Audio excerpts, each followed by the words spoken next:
बिस्मिल्लाहिर्रहमानिर्रहीम। आप देखें SSI शेफ चैनल। आज हम बना रहे हैं और ये रिंग पकोड़ा। तो शुरू करते अल्लाह ताला का नाम लेकर आपने तकरीबन 1.5 कप के करीब या 1 कप के करीब बेसन ले लेना है और उसके अंदर आपने 1 चाय का चम्मच नमक, 1 चाय का चम्मच चाट मसाला, 1 चाय का चम्मच लाल मिर्च पाउडर और आधा चाय का चम्मच काली मिर्च पाउडर और 1 चाय का चम्मच ज़ीरा साबुत आपने डाल देना है और इसको मिक्स कर लेना है। अब आपने पानी लेना है और पानी डालते रहना है इसके अंदर थोड़ा थोड़ा करके और इसको मिक्स करते जाना है।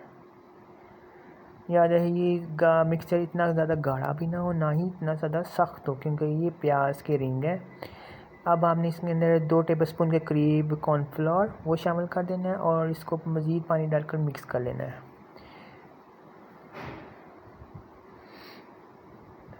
आपने प्याज को गोल गोल काट लेना है रिंग की शक्ल में और अंदर से उसका निकाल लेना है। अब आपने 1 चुटकी बेसन में मीठा सोडा डालना है और इसको मिक्स कर लेना है और पानी डालकर इसको विक्स की मदद से बीट कर लेना है अच्छी तरह से, ताकि इसके अंदर कोई गुठली ना रहे और ये स्मूथ सा बन जाए इसका मिक्सचर।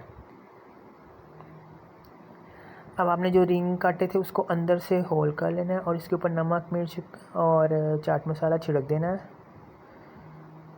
ठीक है। अब आपने एक एक रिंग उठाना है, ठीक है, और इसको बेसन लगा के फ्राई कर लेना है दरमियानी आंच पे। ठीक है। जब ये गोल्डन हो जाए तो इसको निचोड़ के निकाल लेना है। आपने एक साइड गोल्डन हो तो दूसरी साइड चेंज कर देनी है।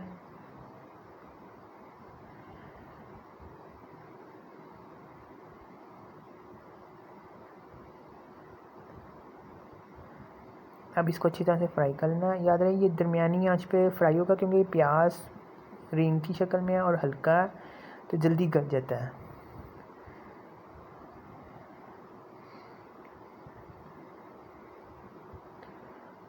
अब आपने इसको अच्छी तरह से फ्राई कर लेना है। जब गोल्डन ब्राउन हो जाए इनका रंग तो आपने निचोड़ कर प्लेट में निकाल लेना। लीजिए ये मज़ेदार ऑनियन रिंग पकोड़ा तैयार है। मेरे चैनल को सब्सक्राइब करिएगा, लाइक करिएगा, फॉलो करिएगा। अल्लाह हाफिज़।